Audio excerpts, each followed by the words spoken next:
अस्सलामुअलैकुम जी स्टूडेंट्स, क्या हाल हैं? ठीक हैं सब बच्चे?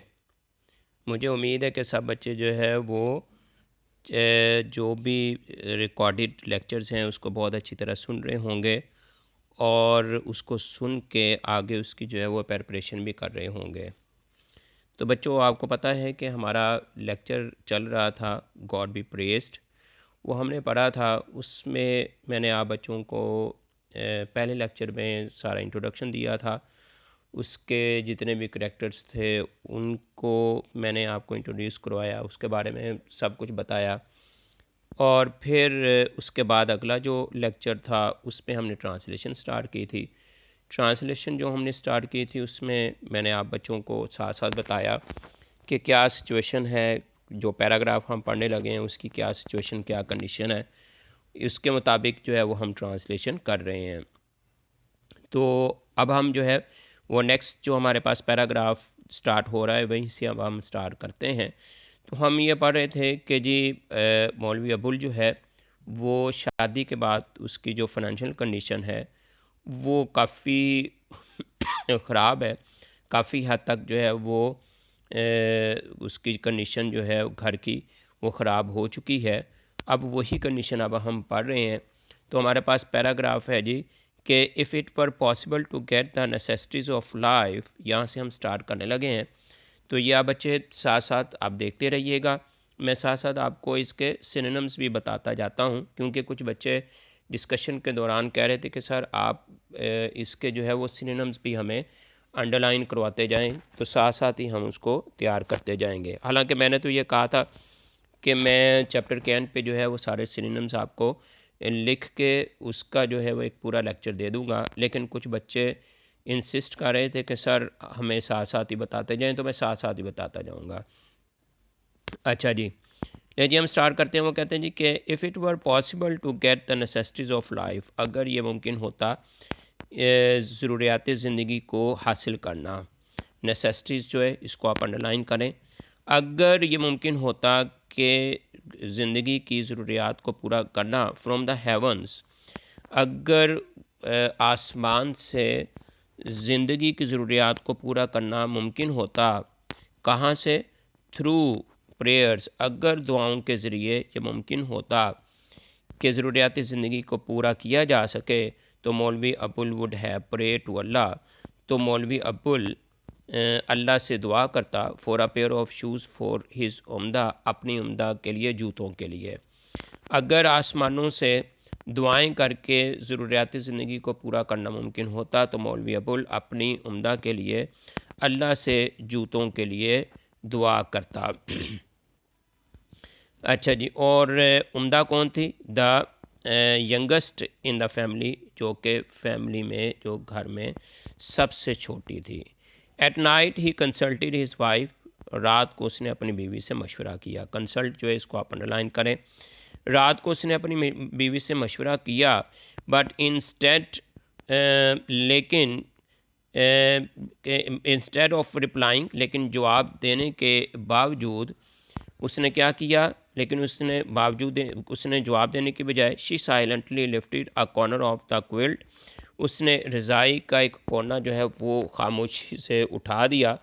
टू एक्सपोज, दिखाने के लिए, उम्दनिसाद स्मॉल, उम्दनिसा के छोटे, बेयर फीट, छोटे पाँव, उसको दिखाने के लिए उसने रज़ाई का कोना ऊपर कर दिया। दोज 90 फीट, जो वो नरम उसके जो पाँव थे वो दिखाने के लिए उसकी बीवी ने रज़ाई का कोना ऊपर कर दिया। रात को उसने अपनी बीवी से मशवरा किया, लेकिन उसने जवाब देने की बजाय उम्दनिसा वो रज़ाई का कोना ऊपर कर दिया, उम्दनिसा के छोटे और नरम पाँव दिखाने के लिए। मौलवी Abul burst into tears like a child, मौलवी अबुल जो थे वो बच्चे की तरह आंसुओं में रोने लगे। बच्चों की तरह आंसुओं में फूट फूट कर जो है वो रोने लगे। तो बच्चों, इस पैराग्राफ में मैंने जो आपको वर्ड्स अंडरलाइन करवाए हैं वो आप देख लें। मैंने आपको अंडरलाइंस करवाए हैं नेसेसिटीज़, इसका सिनोनिम है हमारे पास नीड्स। दूसरा लफ्ज़ मैंने अंडरलाइन करवाया आपको हेवंस, हेवन जो है इसको पैराडाइज भी कहते हैं, इसको स्काई भी कहते हैं, स्काइज भी कहते हैं। तीसरा लफ्ज़ है हमारे पास कंसल्ट। कंसल्ट का मतलब होता है मशवरा करना। इसका सिनोनिम हमारे पास होगा डिस्कस या टॉक। नेक्स्ट जो मैंने आप बच्चों को लफ्ज़ अंडरलाइन करवाया वो है जी हमारे पास एक्सपोज। एक्सपोज का मतलब होता है दिखाना, और इसका जो सिनोनिम है हमारे पास है वो अनकवर। और लास्ट हमारे पास है बेयर। बेयर जिसे हम कहते हैं नंगा, नेकेड या न्यूड। ये है जी हमारे पास इसके सिनोनिम्स। ठीक, अच्छा जी, नेक्स्ट पैराग्राफ की हम तरफ चलते हैं। नेक्स्ट है आफ्टर हिज मॉर्निंग प्रेयर्स। अगले दिन अपनी सुबह की इबादत के बाद, प्रेयर्स जिस जगह पे आ जाती है वो दुआएं भी होती हैं और इबादत भी होती है। अच्छा जी, अगले दिन अपनी सुबह की इबादत के बाद ही went to the shoe maker, वो मोची के पास गए, and paid him 5 rupees and 12 annas, और उसको 5 रुपये और 12 आने उसको अदा किए। एंड बॉट द शूज़, और वो जूते ख़रीद लाए। लिविंग इस शॉप, उसकी दुकान छोड़ते हुए, ही वोड, उन्होंने वादा किया। वोड जो है इसको आप अंडरलाइन करें। उन्होंने वादा किया, उसकी दुकान छोड़ते हुए उन्होंने वादा किया विद अल्लाह, अल्लाह से, एट हिज विटनेस, उनको अपना जो है वो गवाह बनाते हुए, अल्लाह को अपना गवाह बनाते हुए, शहादत देते हुए या अल्लाह को अपना गवाह बनाते हुए उन्होंने वादा किया कि never to use the powder tobacco, कि वो नस्वार अब इस्तेमाल नहीं करेंगे, दैट ही लव, जिससे वो मोहब्बत किया करते थे, कि अब जो है वो उस नस्वार से को बिल्कुल भी इस्तेमाल नहीं करेंगे जिससे वो बहुत ज़्यादा मोहब्बत किया करते थे। अच्छा जी, लें जी, नेक्स्ट अब हम अगले पैराग्राफ की तरफ आते हैं। वो कहते हैं जी कि once when Mehrun reach the age of 14, जब मैरूनिसा, ये उसकी सबसे बड़ी बेटी है, जब मैरूनिसा 14 साल की उम्र में पहुंची, तो मौलवी अब्बुल्स प्रेयर्स बिकेम इंटेंस, तो मौलवी अब्बुल की जो दुआएं थी, जो इबादतें थीं, वो शदीद हो गईं। इंटेंस को आप अंडरलाइन करें, शदीद हो गईं, एंड प्रोलॉन्ग्ड, और लंबी हो गईं। इसको भी आप जो है वो अंडरलाइन करें। जब मैरूनिसा 14 साल की उम्र तक पहुंची, तो मौलवी अब्बुल्स की जो दुआएं थी, जो इबादत थी, वो ज़्यादा शदीद और ज़्यादा लंबी हो गई। ड्यूरिंग रमज़ान के महीने में, ही लेट द नाइटली तरावी प्रेयर्स एज़ यूजल, वो रमज़ान के महीने में जैसे कि वो माह रमज़ान में हस्ब मामूल वो नमाज से तरावी वो पढ़ाते, बट लेकिन द सेम मौलवी, लेकिन ये वही मौलवी अब्बुल हैं, who never had made a single mistake, जो कि कभी भी उन्होंने कभी गलती नहीं की थी। Began straying from one surah of the holy Quran to another, वो एक सूरत से दूसरी सूरत में भटकने लगे। समटाइम्स, बाज़-औक़ात अनकॉन्शियसली, इसको भी आप अंडरलाइन करें, बाज़-औक़ात अनकॉन्शियसली, ना चाहते हुए, ना समझते हुए, ही रिपीटेड द सेम चैप्टर, वो एक ही सूरत को दोहरा दिया करते थे, twice in the same part of prayer, वो अपनी नमाज के एक ही हिस्से में वो ही जो चैप्टर होता या वही जो आयत कुरानी होती उसको 2 दफ़ा पढ़ लिया करते थे। तो इसका जो है वो हम सिनोनिम देख लेते हैं। पहला है जी इंटेंस। इंटेंस आप बच्चे इसको इस पैराग्राफ में देखें, इसको अंडरलाइन करें, जिसका है जी हमारे पास सिनोनिम ईगर, आर्डेंट। दूसरा हमारे पास है प्रोलॉन्ग का मतलब होता है लंबा, तवील, लेंथर्ड, इसका जो है वो आप अंडरलाइन इसको कर लें, साथ इसका सिनोनिम लिख लें। तीसरा है हमारे पास मिस्टेक, गलती करना, एरर, इसका हमारे पास सिनोनिम है।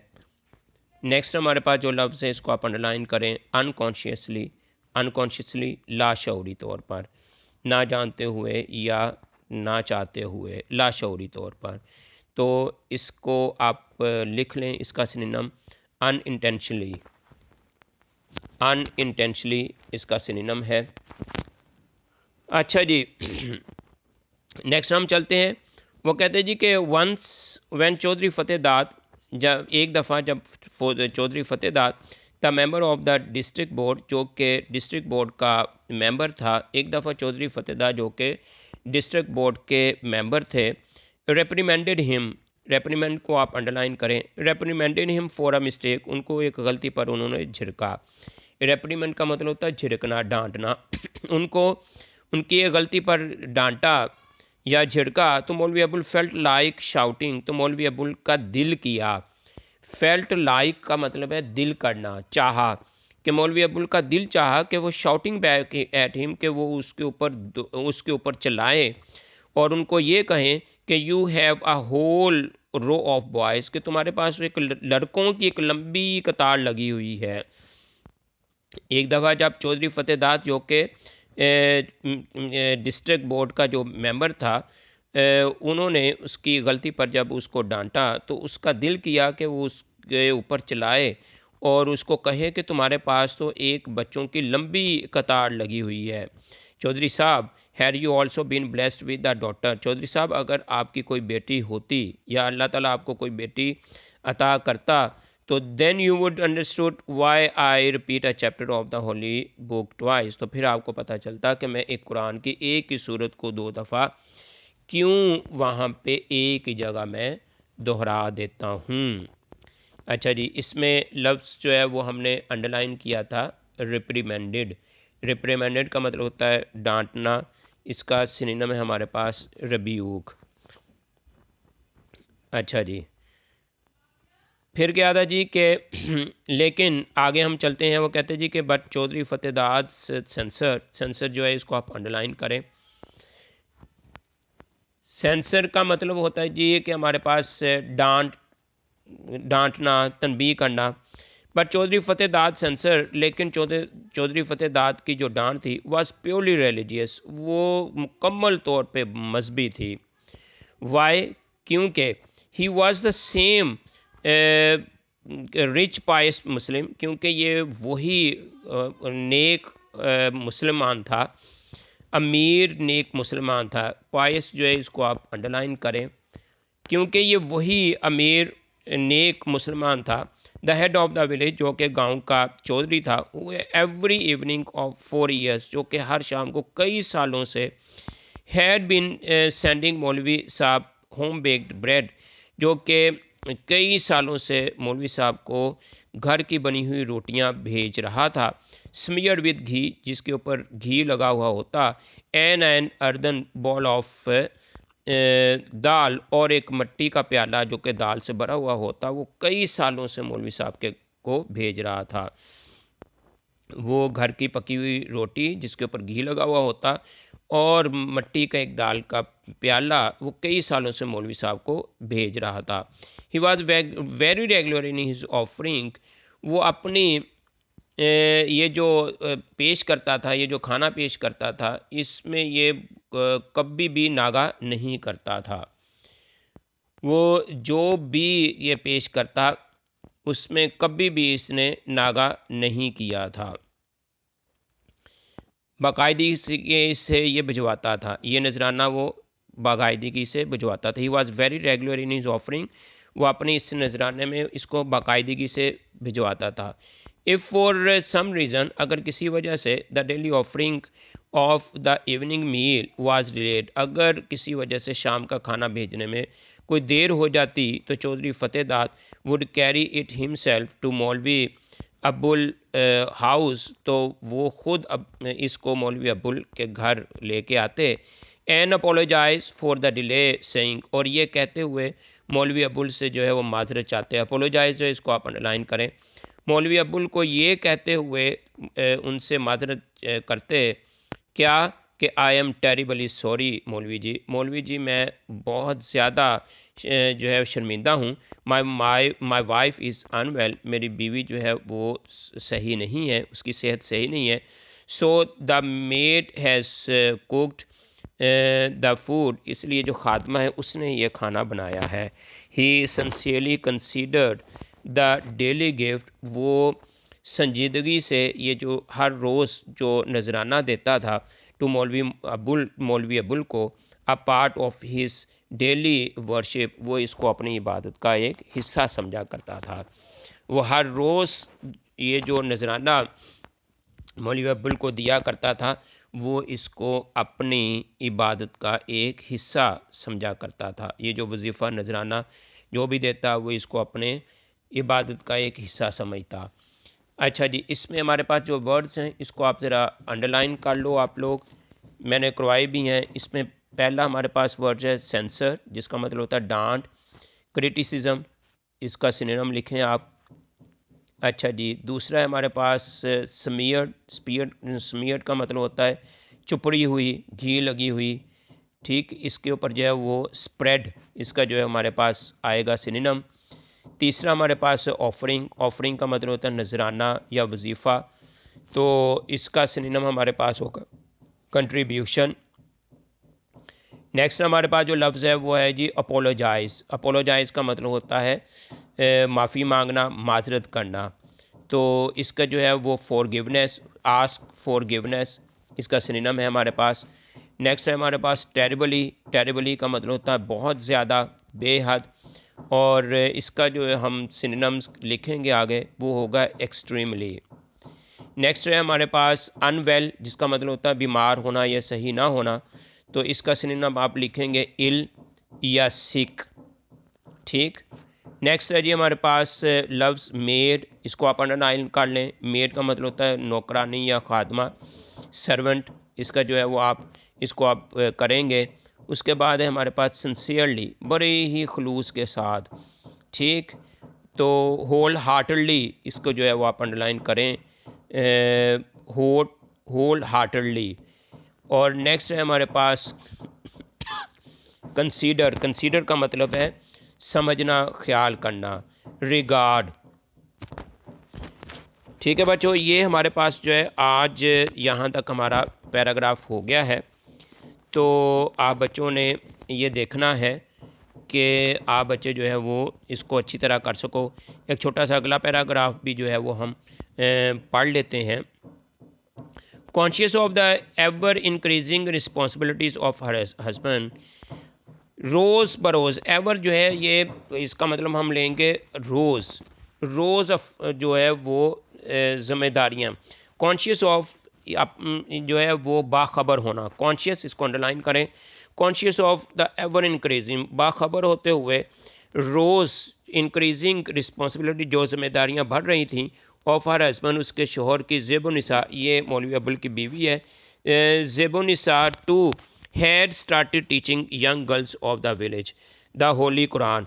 ज़ेबुनिसा ने अपने शोहर की रोज़ बरोज़ ज़िम्मेदारियों को बढ़ते हुए बाखबर होते हुए उसने गांव की लड़कियों को कुरान पढ़ाना शुरू कर दिया था।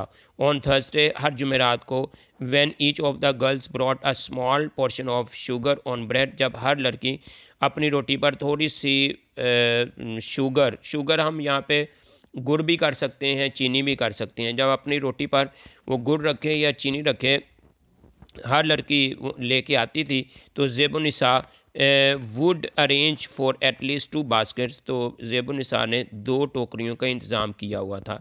The small baskets were use to store morsels of home baked bread, तो ये जो छोटी टोकरियाँ जो थीं ये घर की पकी रोटियों के टुकड़े जमा करने के लिए इस्तेमाल होती थीं। ठीक, इसमें हमारे पास जो वर्ड्स हैं वो आप देख लें कि कॉन्शियस है, कॉन्शियस का मतलब होता है बाखबर होना, और रिस्पॉन्सिबिलिटी का मतलब है हमारे पास ज़िम्मेदारियाँ। अच्छा जी, कॉन्शियस का हमारे पास है सिनोनिम अवेयर। उसके बाद है जी रिस्पॉन्सिबिलिटी, रिस्पॉन्सिबिलिटी का मतलब है ड्यूटी। नेक्स्ट हमारे पास है पोर्शन, जिसका हम कहते हैं हिस्सा, मकदार, तो इसका सिनोनिम है हमारे पास बिट, छोटा सा हिस्सा। और नेक्स्ट हमारे पास लफ्ज़ है अरेंज, इसका है हमारे पास सिनोनिम प्रिपेयर। तो क्या है जी कि मैं ज़रा उर्दू दोबारा पढ़ देता हूँ इस पैराग्राफ की। अपने खामंद की रोज़ ज़िम्मेदारियों से बाखबर ज़ेबुनिसा ने भी गांव की नन्ही बच्चियों को कुरान मजीद पढ़ाना शुरू कर दिया था। जब जुमेरात को हर लड़की रोटी पर थोड़ी सी चीनी रख कर लाती तो ज़ेबुन्निसा उनके रोटियों के टुकड़ों का इंतज़ाम कर लेती। उनके लिए उसने 2 टुकड़ियों का इंतज़ाम किया था। ये छोटी टोकरियां घर की पकी रोटियों के टुकड़े जमा करने के लिए इस्तेमाल होती थीं। ठीक है बच्चों, इसको आप बच्चों ने क्या करना है कि इसको बहुत अच्छी तरह पढ़ लेना है, समझ लेना है। अगर कोई भी किसी भी किस्म की कोई प्रॉब्लम हो, कोई मसला हो, तो आप बच्चों ने मुझसे कल जब हमने डिस्कस करना है तो आप बच्चों ने मुझसे पूछ लेना है। अपना ख्याल रखना है, तैयारी करनी है अच्छी सी, और इसको गौर से पढ़ लेना है। टेक केयर, अल्लाह हाफिज़।